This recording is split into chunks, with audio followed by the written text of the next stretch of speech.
રવિવારના દિવસે અમે બધા મોડા ઉઠ્યા એટલે હું અને પરીએ સાથે નહીં લીધું. આજે એને માથું ધોવાનું હતું, માથું ધોવડાવીને તૈયાર કરી દીધી. પછી એ મને કહેવા માંડે કે મમ્મી હું મારી જાતે ચા ગાળીશ. અરે તું જા રહી. જો તું ચા ઢોરીશ તો પોતું પણ તારે જ મારવું પડશે. તો કે સારું. ત્યાં સુધી ક્રિશીએ બૂમ પાડી મમ્મી. તો હું એની સાથે ગઈ અને કહ્યું કે ચાલ હવે તું પણ ઉઠી જા, 10:30 થઈ ગયા છે.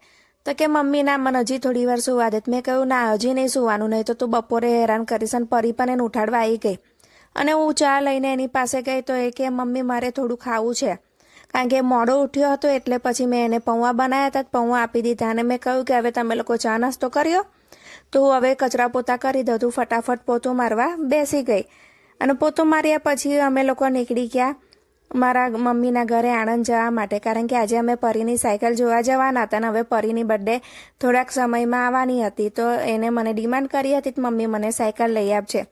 તો હું અને પરી ક્રિશી ત્રણે જણ અમારો રથ લઈને નીકળી ગયા આણંદ તરફ જવા માટે. આણંદ ગયા પછી મેં 3-4 દુકાનો ફરી અને હું આજે સેકન્ડ હેન્ડ સાયકલ લેવા ગઈ હતી, પરંતુ એની જગ્યાએ આજે નવી સાયકલ આવી ગઈ. શાબાશ બેટા, બહુત બઢિયા મુન્ના. એ તો બહુ ખુશ થઈ ગઈ. સેકન્ડ હેન્ડની જગ્યાએ નવી સાયકલ આવી. તો એનું જોઈને સાચી પણ આડી થઈ, તો સાચીએ પણ સાયકલ લીધી. સાયકલ લઈને પછી અમે લોકો ઘરે આવ્યા. ઘરે આવતા અમને મિનિમમ 1 કલાક થયો, કારણ કે હું અને પરી ક્રિશી ગયા હતા. તો પરીએ સાયકલ પાછળ પકડી હતી અને હું ધીમે ધીમે આવતી હતી. અને આજે એનું પરિવારું ફ્રોક પણ લાયા હતા. તો કે રિસીવે એની પરીની પાંખો પહેરીને એને બતાવ્યું, જો મેં તારી પરીની પાંખો પહેરી છે. અને એમ થતાં સાંજે 4 વાગી ગયા. એટલે પછી મેં કહ્યું કે ચાલો હવે ચા પી લો. તો હું ચા બનાવીને આવી અને ચા એ લોકોને મેં પીવડાવી. ચા પીધી તો કે હવે અમારે થોડું ખાવું છે. તો પછી એ લોકોએ કંઈક નાસ્તો કર્યો એટલે હવે કહેવા માંડ્યા કે હવે ચાલ અમને નીચે લઈ જા. અને ક્રિશી આજે એની કોટી લઈને આવ્યો અને કહેવા માંડ્યો કાલ 26મી જાન્યુઆરી છે તો હું આ કોટી પહેરીશ. તો મેં કહ્યું કે કોનું લગ્ન છે? એ પછી એ હસવા માંડ્યો અને આ બાજુ પરી પણ એ ખૂબ જ મસ્તી કરતી હતી. મેં એને પકડી રાખી હતી, તેનો ચોટલો ઊંચો થઈ ગયો. પછી એ પણ હસવા માંડી અને અમે લોકો નીચે ગયા. તો ક્રિશી મને કહેવા માંડ્યા કે મમ્મી મારી સાયકલ લઈને તું નીચે આવજે.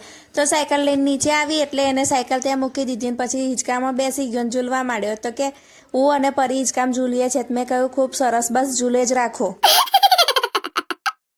એ પછી એ લોકોએ ખૂબ ઝૂલ્યા અને પછી પાછળની સાઈડમાં એ લોકો રમવા ગયા અને પરી એની બેનપણી સાથે કલર રમતી હતી. અને મને કે મમ્મી તું પણ રમાડ. તો મેં કહ્યું શા માટે રમાડું, તમારે લોકો રમવું હોય તો રમો, ને તો બેસી જાઓ. ત્યાર પછી ત્યાં થર્મોકોલ પડ્યું હતું. તો પરી થર્મોકોલ લાવી અને કહેવા માંડી કે હું કંઈક બનાવું છું. તો એવું જોઈને ક્રિશી પણ કે મારે પણ થર્મોકોલ જોઈએ છે. તો એને ક્યાંકથી થર્મોકોલ શોધી લીધું અને પછી એ બંને જણ બેઠા કંઈક ક્રિશી મને કહેવા માંડે કે પહેલાં હું ગેસ તો ચાલુ કરું ને પછી વિચારું કે હું શું બનાવું, સિસ્ટમ પાર દેંગે. એ લોકોએ ત્યાં મૂકીને પછી ભાગ્યા બીજી તરફ રમવા માટે. અને રમતા એ લોકો ખબર ને કઈ ક્યાં જતા રહ્યા. હું બહાર આંટો મારવા ગઈ તો એ લોકોએ જીદ કરી કે અમારે પડીકું ખાવું છે. બંને જણે વેફર લીધી. તો પરીએ મને સ્પાઇસી વેફર આપી અને ક્રિશીએ મને ઓનિયન વેફર આપી અને એ બે ત્યાં બેઠા વેફર ખાતા હતા. પરીએ તો એની વેફર ફટાફટ પતાવી દીધી. પછી ક્રિશીને કહેવા માંડી એટલે હું પણ તારી મદદ કરું વેફર ખાવામાં. અને પરી એની બેનપણીને બોલાઈ લાવી અને ક્રિશીને કહેવા માંડી કે લાઈ ક્રિશી એને પણ એક વેફર ખાવા આપે એટલે તારી પણ મદદ કરે ખાવામાં. તો એવી રીતે એ લોકો બધા બેસીને વેફર ખાતી. વેફર ખાઈને 3 જણ રમવા જતા રહ્યા લપસણી પર. અને એક છોકરો એ લોકોને પકડવા આવતો હતો. ક્રિશીને એની બહુ બીક લાગે એટલે ક્રિશી એને જોવે ને ત્યાંથી એ ભાગ જ કરે અને એ લોકો ત્યાં જ પકડી રમવાનું ચાલુ કરી દે. આમ ને આમ અમારે શાંત થઈ ગઈ અને ક્રિશી કે હવે મમ્મી તું મને ઘરે લઈ જા, ચાલ હવે આપણે ઘરે જઈએ. મેં કહ્યું હજુ થોડી વાર રમ, હજુ સમય છે અને આજે રવિવારનો જ દિવસ છે, પછી તો સ્કૂલ શરૂ થશે એટલે તમારે સ્કૂલેથી ઘર ને ઘરથી સ્કૂલે જ કરવાનું છે. તો કે સારું મમ્મી. એમ કહીને એ પાછો રમવા ગયો. તો એ ખબર નહીં શું રમે છે, એ ખાલી જોવે જ છે. પછી અમે લોકો ઘરે આવ્યા એટલે આજે મારે મેથીના ભજીયા બનાવવા હતા. તો હું તૈયારી કરતી હતી.